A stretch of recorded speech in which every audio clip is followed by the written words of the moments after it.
우리가 살아가는 이 세상, 여러분 어떻습니까? 정말 많은 것이 풍요롭습니다.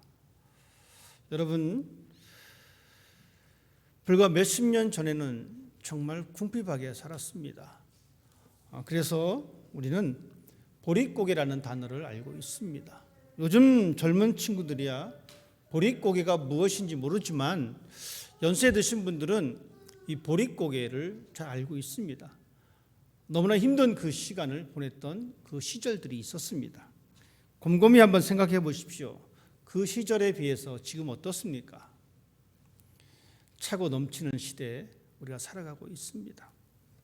그렇지만 아이러니하게도 우리는 여전히 부족함을 느끼면서 살아가고 있는 우리의 모습입니다. 끊임없이 다른 사람들과 비교하면서 살아갑니다. 누구 집은 차를 이렇게 좋은 곳으로 바꿨대.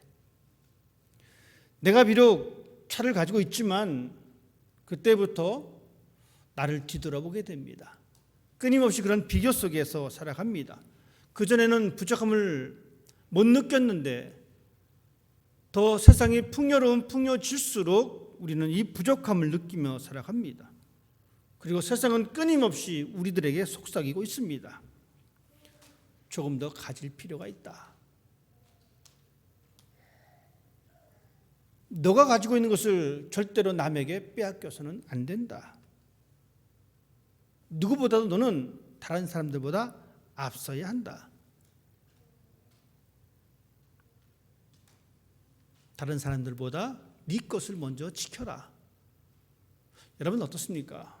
우리는 이런 생각을 가지고 살아갑니다. 그리고 때때로 우리는 자녀들에게도 그렇게 이야기합니다. 너는 더 많이 가져야 돼. 너가 가지고 있는 것 빼앗기면 안 돼.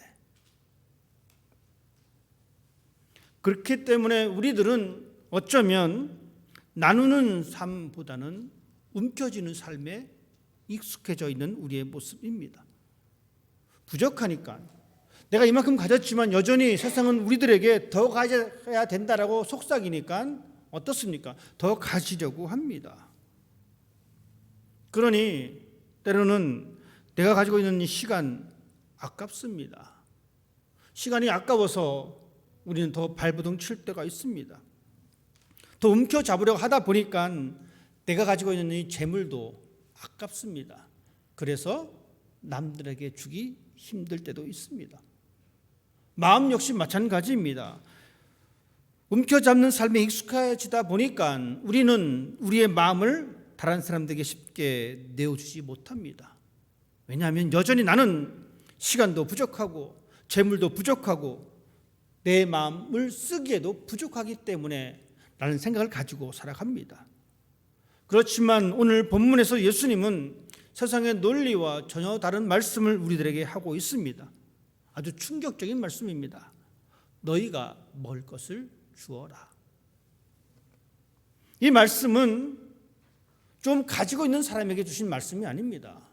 좀 넉넉한 사람에게 주신 말씀조차 아닙니다. 이 말씀은 오히려 가진 것이 없는 사람, 가진 것이 없는 제자들에게 예수님께서 하신 말씀입니다.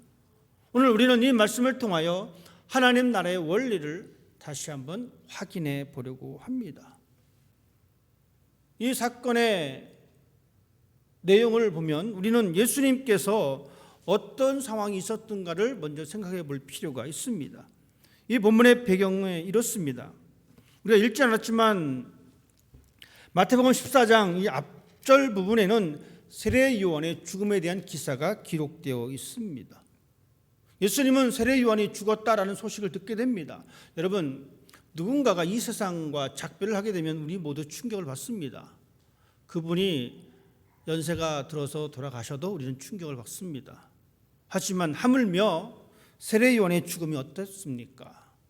충격적인 죽음을 듣게 됩니다. 헤롯이 자신의 기분에 따라 잔치를 베풀고 그 잔치 자리에서 세례 요한의 목을 베라고 합니다. 그리고 그 세례 요한의 목을 쟁반에 담아서 그 잔치 자리에 나타나게 됩니다. 충격적인 장면입니다. 이 소식이 왜 세상에 안 퍼졌겠습니까? 이 소식이 예수님에게까지 퍼졌습니다. 세례 요한은 예수님과 먼 친척 관계에 있었던 사람입니다. 우리가 좀 알고 지냈던 지인이 끔찍한 사건으로 돌아가시게 되면 충격을 받지만 여러분, 친척입니다. 얼마나 더 큰 충격이 있었겠습니까? 특별히 요한은 단순한 선지자가 아니었습니다. 예수님에게 세례를 베푼 사람이었고 예수님의 길을 준비한 사람이었고 400년 만에 다시 나타난 선지자였습니다. 이 소식을 들었던 예수님의 마음이 어떻겠습니까? 우리가 알다시피 예수님께서는 분명한 신이시며 분명한 사람이십니다. 즉 우리와 동일한 감정을 가지고 계신 분이다라는 이야기입니다. 그분이 이 충격적인 소식을 들었습니다. 오늘 성경은 이렇게 기록해 주고 있습니다. 예수께서 들으시고 배를 타고 떠나서 빈들에 가셨다. 사람들이 예수님에게 말을 전합니다. 선지자 세례 요한이 목을 배임당해서 죽었습니다. 여러분, 이 소식을 들었던 예수님께서는 한적한 곳으로 가셨습니다. 우리의 감정을 그대로 대입해 보면 충격에 빠졌습니다. 이 충격을 벗어날 시간이 필요했던 예수님입니다. 그에게는 쉼이 분명히 필요한 상황입니다. 그 슬픔을 정리할 시간이 필요하다라는 이야기입니다. 이런 상황 가운데 수많은 백성들, 수많은 무리들은 예수님을 뒤쫓기 시작합니다. 왜냐하면 예수님께서 베풀어 주셨던 그 이적이 있었기 때문에 예수님의 상황이 어땠든 간은 상관없습니다. 본인들의 필요를 채우기 위해서 예수님을 따라왔습니다. 당연합니다. 백성들을, 이 무리들을 탓할 아무런 명분도 없습니다. 우리라도 아마 그랬을 것입니다. 그 순간 예수님께서는 자신의 쉼보다, 자신의 필요보다 사람들의 필요를 먼저 보셨습니다. 오늘 본문은 이렇게 말씀해 주고 계십니다. 예수께서 나오사 큰 무리를 보시고 불쌍히 여기사 그 중에 병 있는 병자를 고쳐주셨다. 예수님께서 그들을 불쌍히 여기셨습니다. 여러분, 불쌍히 여겼다, 긍휼히 여겼다라고 하는 이 단어의 시작은 이 내장에서 시작됩니다. 이 말은 당시 히브리 사람들은 감정의 중심이 이 내장에 있다라고 생각했습니다. 이 내장이 끓는 듯한 그 아픔을 가지고 있었다라는 이야기입니다. 단순한 동정심이 아닙니다. 단순히 불쌍히 여기는 마음이 아니다라는 겁니다. 가슴 깊은 곳에서 그 가슴이 아파올 그 마음 상태로 상대방의 아픔을 자신의 아픔으로 생각하고 있었던 그 모습입니다. 예수님은 그 마음을 품으셨습니다. 예수님은 먼저 무리를 긍휼히 여겨주셨습니다. 예수님께서는 그 무리를 문제로 보지 않으셨습니다. 예수님께서는 그 무리들을 부담감으로 생각하지 않으셨습니다. 내가 지금 힘들어 죽겠는데, 내가 지금 마음이 아파 죽겠는데, 내가 지금 큰 충격에 받았는데 나를 먼저 돌아봐야 되는데, 그러니 상대방을 문제로 봐야 되는데, 예수님은 그렇게 하지 않으셨습니다. 예수님께서는 무리를 부담감으로 생각하지 않으셨습니다. 상대방을 문제로 생각하지 않으셨습니다. 대신에 예수님은 그 백성들을 돌보아야 할 존재로 보셨습니다. 그래서 말씀을 전파하셨고 그 병든 자를 고치셨고 끝내는 그 사람들을 먹이기까지 하셨습니다. 여기서 우리는 예수님의 모습을 다시 한번 생각해 봅니다.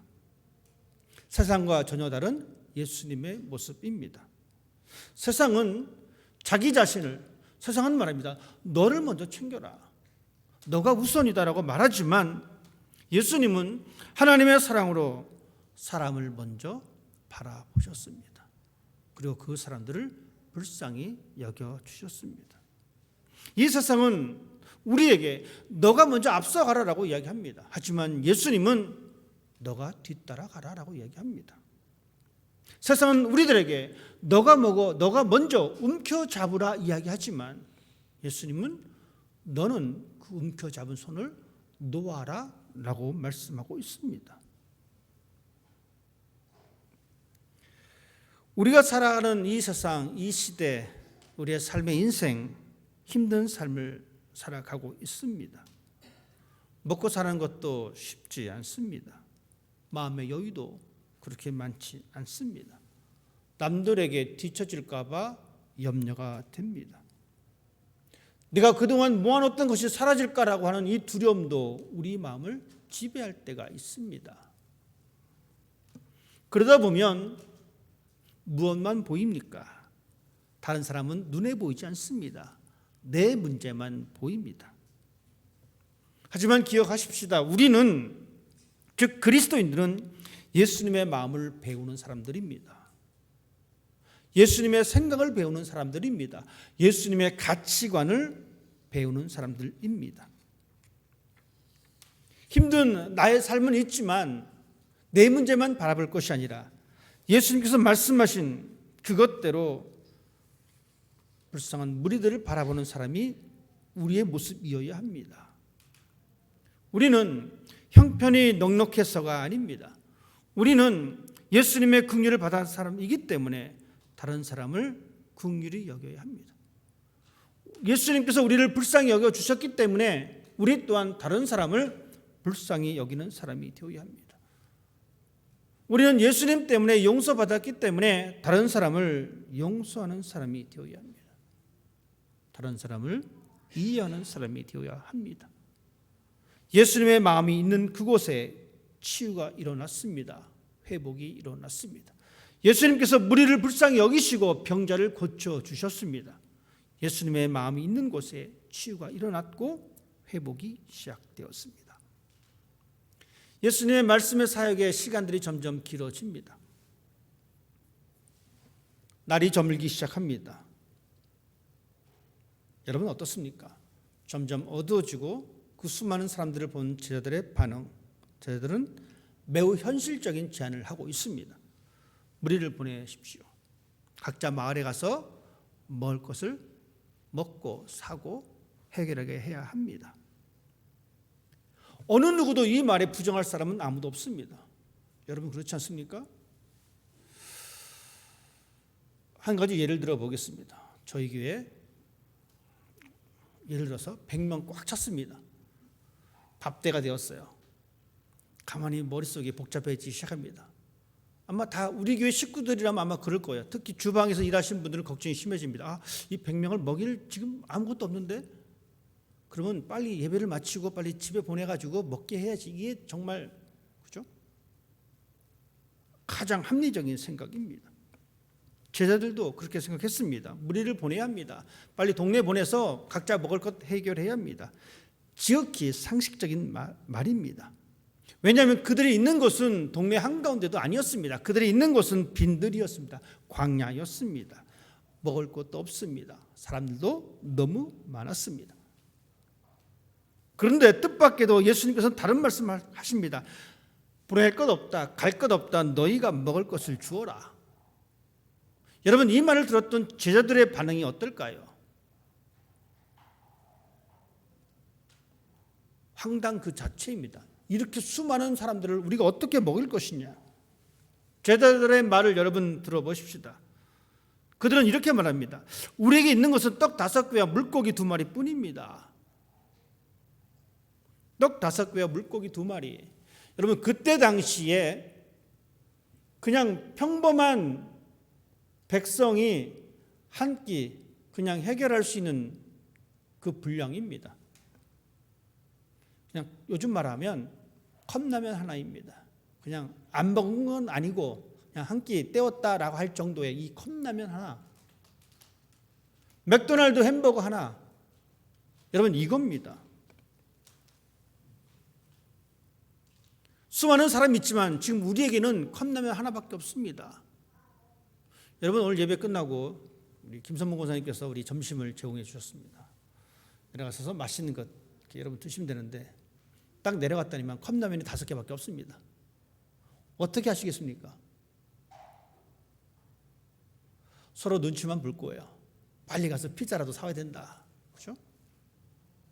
이 상황이 그 상황보다 더 심각한 상황입니다. 여기서 우리는 예수님의 시선과 제자들의 시선이 다른 것을 보게 됩니다. 제자들은 이렇게 말합니다. 보리떡 5개와 물고기 2마리밖에 없습니다. 쉽게 말하면 생선 소금에 절인 거 조그만 거 2마리, 그 쑥개떡 5개, 이거밖에 없다는 겁니다. 하지만 예수님의 시선은 이렇습니다. 그것을 내게로 가져오라. 같은 물고기 2마리와 보리떡 5개이지만 제자들이 보는 시선과 예수님이 보는 시선은 달랐습니다. 제자들은 부족함을 보았습니다. 이것 갖고 턱없이 부족한 이런 시선으로 그 떡을 바라보았고, 예수님은 이 떡을 보면서 하나님께서 사용하실 그 시작점으로 보셨습니다. 여러분 어떻습니까? 우리의 신앙도 그렇습니다. 우리는 이렇게 늘 말합니다. 시간이 없습니다. 돈이 없습니다. 나에게는 능력이 없습니다. 나에게는 어떤 재능도 없습니다. 이성적으로 판단하면 그렇습니다. 우리는 시간이 없어서 봉사도 하기 힘듭니다. 나는 돈이 없어서 헌금 못합니다. 나는 능력이 없어서 내가 섬길 수 있는 것이 없습니다. 맞는 말입니다. 시간도 없고요, 돈도 없고요, 능력도 없습니다. 재능도 없습니다. 이걸 가지고 탓할 사람은 아무도 없습니다.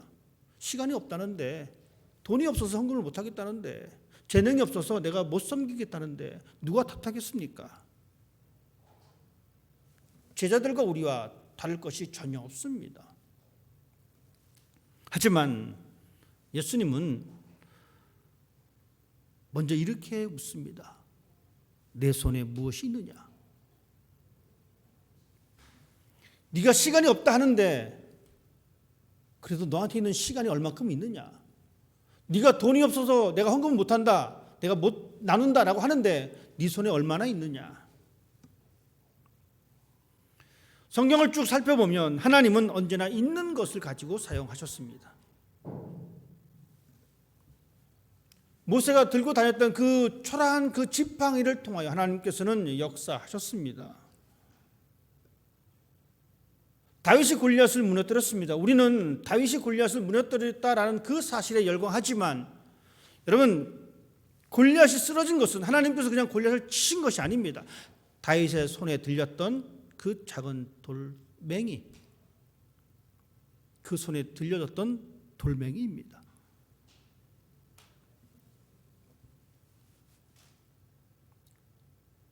과부의 집에 있었던 작은 기름 한 병, 초라하기 그지 없습니다. 남들은 기름을 이렇게 말로 가지고 있는데 이 여인은 너무 가난해서 기름이 한 병밖에 없었습니다. 하지만 하나님께서는 그 기름 한 병을 사용하셨습니다. 남들이 무서워할 커다란 칼을, 창을 사용하신 것이 아니라 보잘것없는 그 물맷돌을 하나님은 사용하셨습니다. 왕의 권위를 상징하는 이 지휘봉을 가지고 있었던 그 지휘봉이 아니라 그냥 말라 비틀어진 나무 짝대기, 그 지팡이를, 하나님은 모세의 손에 들고 있었던 그 지팡이를 사용하셨습니다.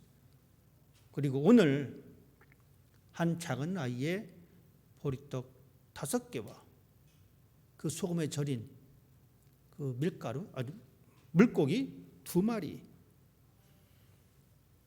하나님은 많은 것을 요구하지 않으십니다. 하나님은 그 대신 우리 손에 맡겨진 그것을 하나님께 맡기기를 원하고 계십니다. 여러분, 신앙은 많이 가지고 있는 사람이 하는 것이 신앙이 아닙니다. 신앙은, 즉 믿음의 사람은 자신이 있는 것을 믿음으로 드리는 사람입니다. 이것이 바로 신앙입니다.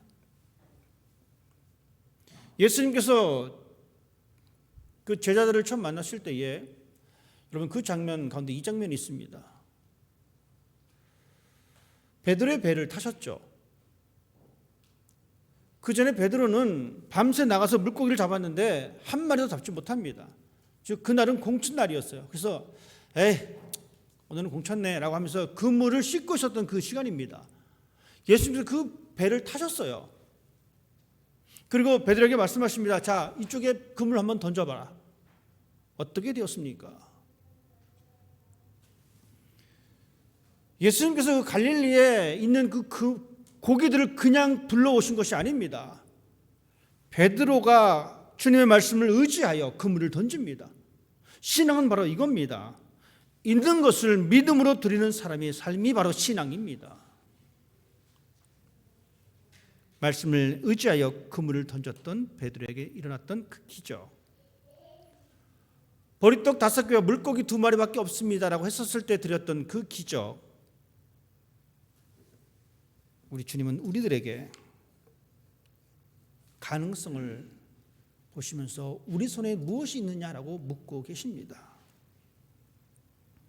예수님께서는 그 떡을 받으셨습니다.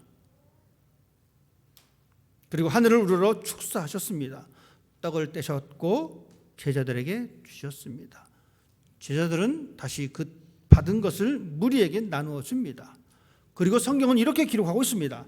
다 배불리 먹었다. 다 먹고 12강쥐가 남았다.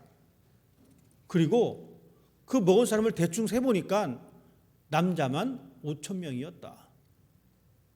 남자 5,000명이 구경 갔습니다. 아이들이라고 안 갔겠습니까? 여인들이라고 안 갔겠습니까?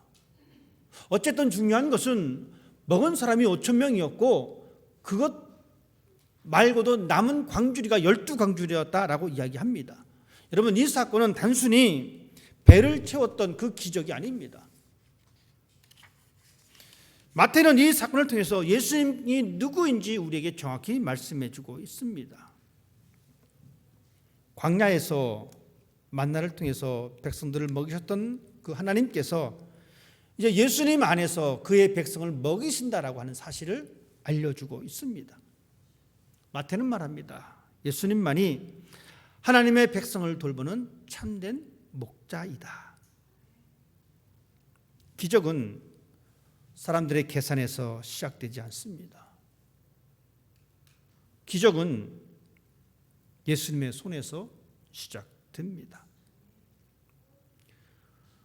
오병이어 물고기 2마리와 보리떡 5개가 많아서 기적이 일어나는 것이 절대 아닙니다. 그것은 오직 예수님의 손에 들려졌기 때문에 풍성해진 사건입니다. 오늘 우리도 마찬가지입니다. 우리에게 거창한 것이 없습니다. 여러분 자신 한번 뒤돌아보십시오. 얼마큼 거창한 것을 여러분 가지고 있습니까? 우리는 그렇지 않은 것 같습니다.